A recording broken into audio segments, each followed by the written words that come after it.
So we're going to pick things up right where we left off. We just got the 7th crystal, and we have 2 planets left to get crystal pieces from. We just landed on Pluto for the 8th, and then we'll go to Uranus or Uranus for the 9th. Alright, so let's start our timer here. We're going to do that, Mr. Viking, after we get the 8th crystal. So Pluto is the 8th planet from the Sun until 1999. Then it will become the 9th. Usually the farthest planet from the Sun. It has a long, skinny orbit, so that now it is closer to the Sun than Neptune. It is very cold on Pluto. The Sun just looks like a big star from there. Pluto is the smallest planet.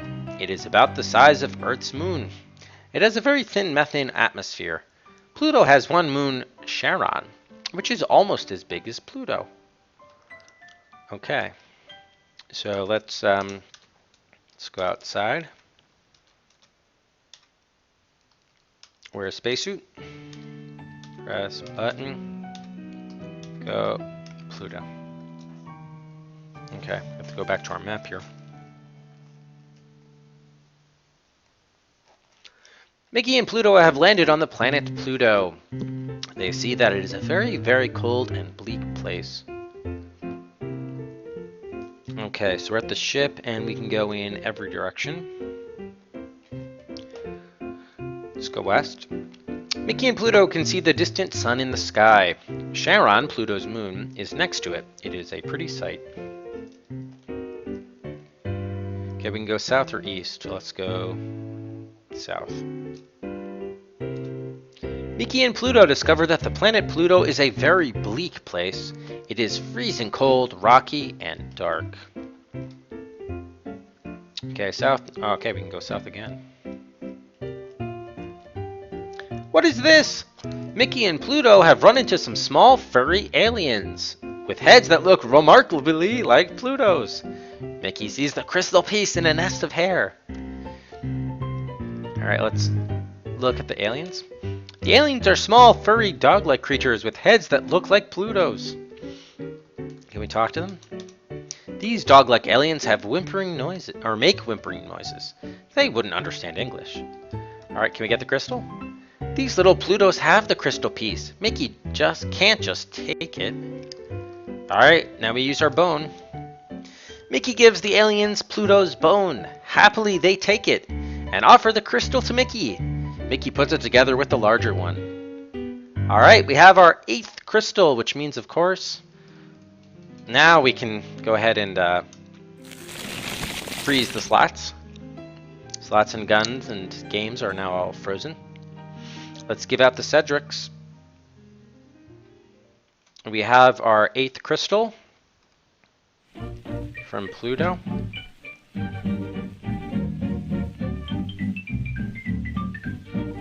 Can't say you saw what coming, Akaka? Pluto oh, you're talking about the Pluto dogs? Yeah, the aliens, definitely. Okay, cool. Alright, so I wouldn't imagine there's anything more to do here, but we should still check it out. So let's go east. Mickey and Pluto are wandering around the freezing and rocky planet of Pluto. Charon, Pluto's moon, is in the sky.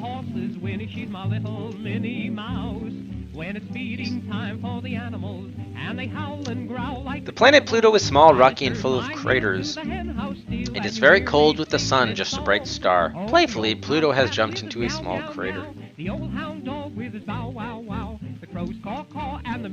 Mickey and Pluto notice a cave in the side of the mountain. They look curiously inside the entrance.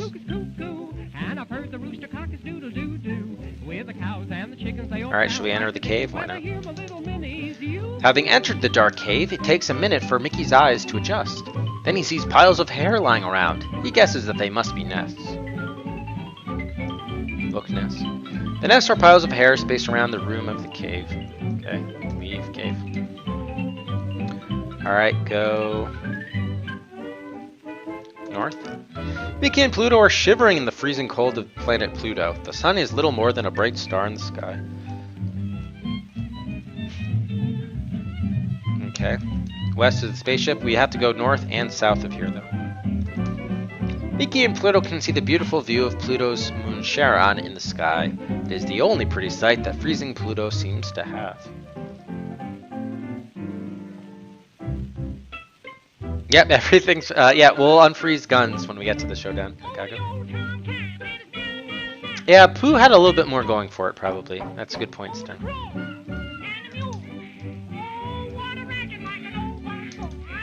Mickey and Pluto are on the very cold planet of Pluto. They can hardly stay warm, even in spacesuits. Alright, so I think we're ready to go to our last planet, which is going to be... Uranus. Uranus.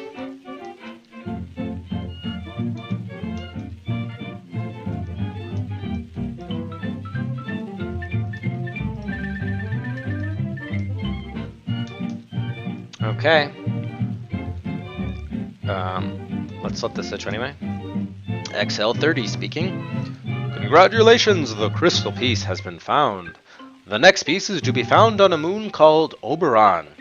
It is a moon of a gas planet that is 7th from the sun in the solar system. Yep, so Uranus it is. So that is 3 orange, 2 blue. 1 orange, 2 orange, 3 orange, 1 blue, 2 blue.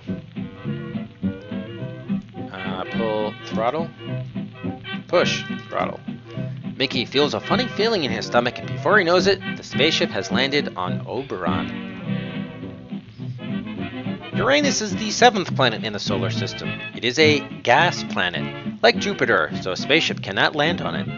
It is composed mainly of hydrogen, helium, and methane. Uranus, like the other gas planets, rotates or spins rapidly. Uranus has faint rings around it like Saturn, but they can't be seen from Earth. Uranus is 64 times as big as Earth. It has 5 moons, and Oberon is one of Uranus's moons.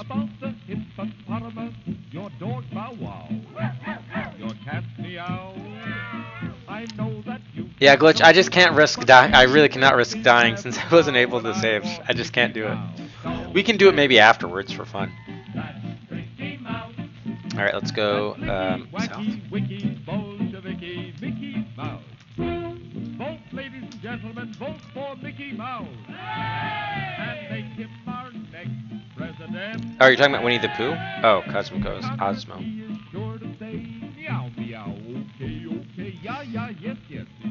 Okay, let's go to Oberon. And then he'll try, give me the facts, give me my axe, I'll cut your tax. He'll show us all what can be done when he's in Washington.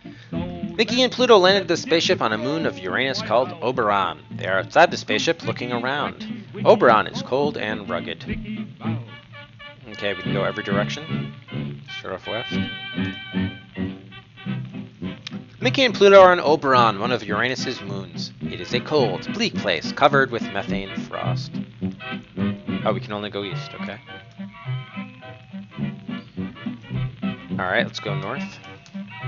Oberon is rough and rugged. Uranus is in the sky above Oberon. What a beautiful sight, Mickey thinks.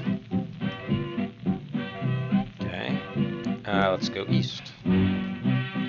Mickey is curiously wandering around Oberon, a moon of Uranus. It is covered with rock and methane ice. It looks very lonely.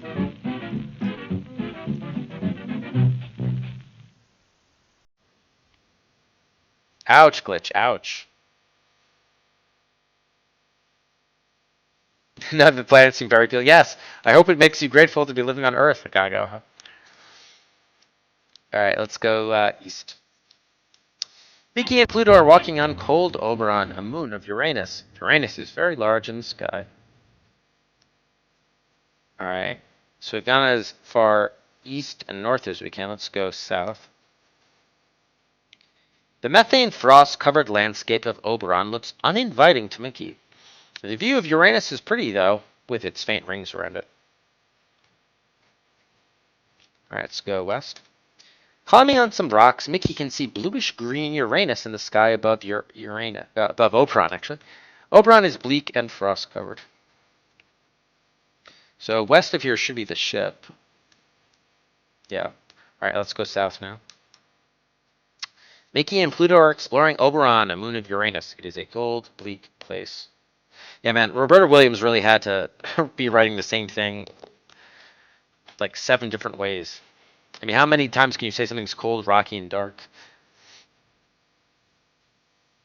Yeah, pretty.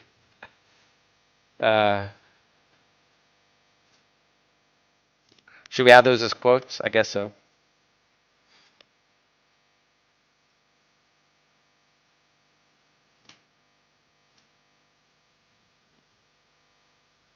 All right, we'll add it. We'll add it.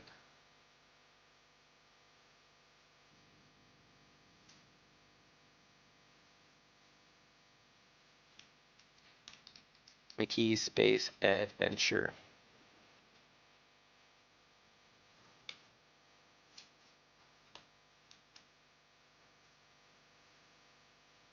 Okay. Let's go east. What is this? Mickey and Pluto have found some ruins of an ancient alien civilization. One of the buildings looks like a temple. Okay, look, temple. These are crumbling ruins of an old alien temple. Mickey and Pluto hope it is safe to enter. Yes, let's enter the temple. Mickey and Pluto are inside the dimly lit ruins of the temple. They are in a large room with tiny windows up toward the ceiling of the building. Wait, the crystal's here? Look, crystal. The memory crystal is glowing. Really? We don't have the whole. We don't have the whole crystal. We still need the 9th piece. Inside the large room of the temple, unreadable pictographs cover the walls. Really, I don't see them. Rays of weak sunlight are coming through the tiny windows. Alright, use crystal. Mickey holds the crystal up towards the ray of sunlight coming from the window. A light beam refracted from the crystal reveals a secret door in the wall. Okay, open door. Slowly, Mickey opens the creaky secret door. Shining the flashlight through the door, he can see stone steps leading downward.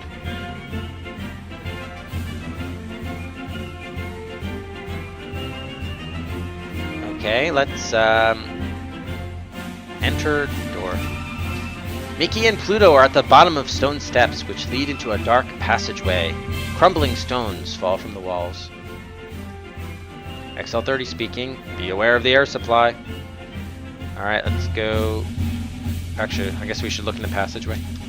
The dark passageway leads off to the east. Wide stone steps go up to the west. Alright, let's go east.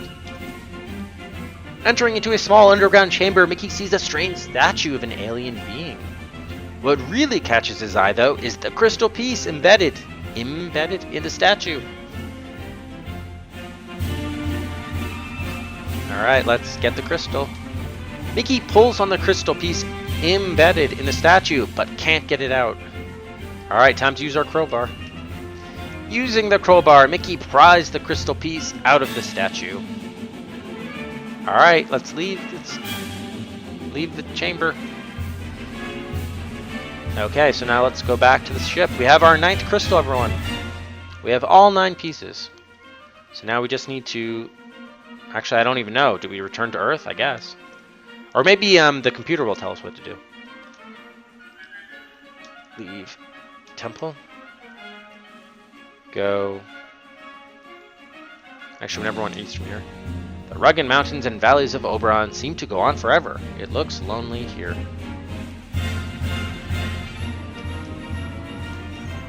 Okay, so we've been here. Now we can go back to the ship. Air supply going low. Okay, here's the ship.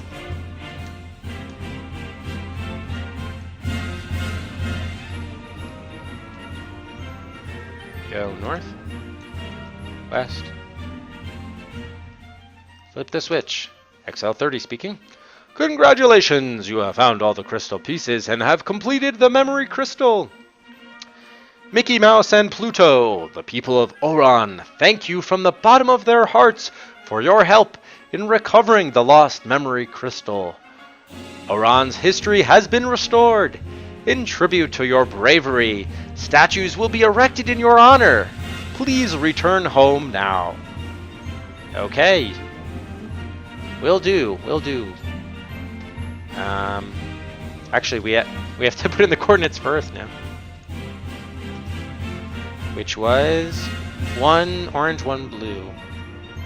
1 orange, 1 blue.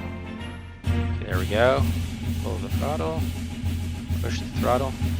Mickey feels a funny feeling in his stomach, and before he knows it, the spaceship has landed on Earth.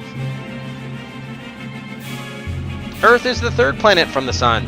The atmosphere is composed mainly of nitrogen and oxygen. Earth is the only planet known to have huge supplies of liquid water. Temperatures can range from very cold at the poles to hot in some desert areas. Some areas can receive massive amounts of rain, and some, none at all. Earth has 1 moon. Okay. Let's leave the room. Go south. Okay, we don't need to wear the spaceship this time. Press the button. Go, no, Earth. With the memory crystal intact and Mickey and Pluto safely on the ground, the spaceship takes off for Oron. Minnie Mouse welcomes Mickey home. I got your letter, Mickey, she says.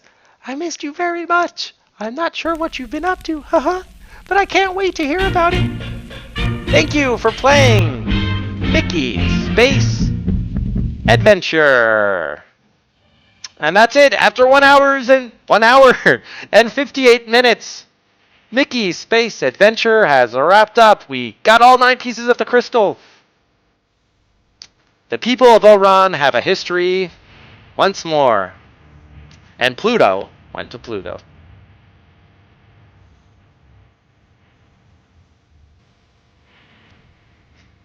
And Mickey has met Minnie.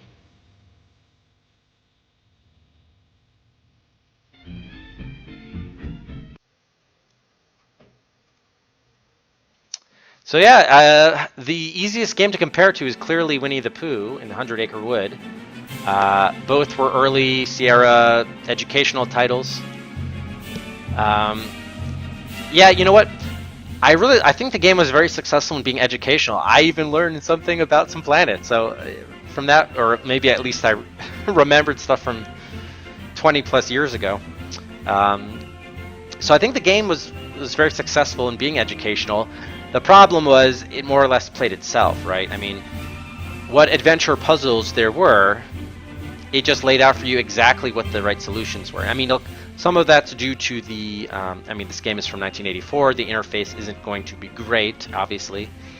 But even if they could have somehow given you the whole inventory to choose from, like when you needed to solve a puzzle, that would have been nice instead of just choosing the verb and the noun. I mean, that was, I would have preferred at least a little bit of challenge in deciding among the items rather than having the correct answer given to me. So that was the, I think, the main failing of the game.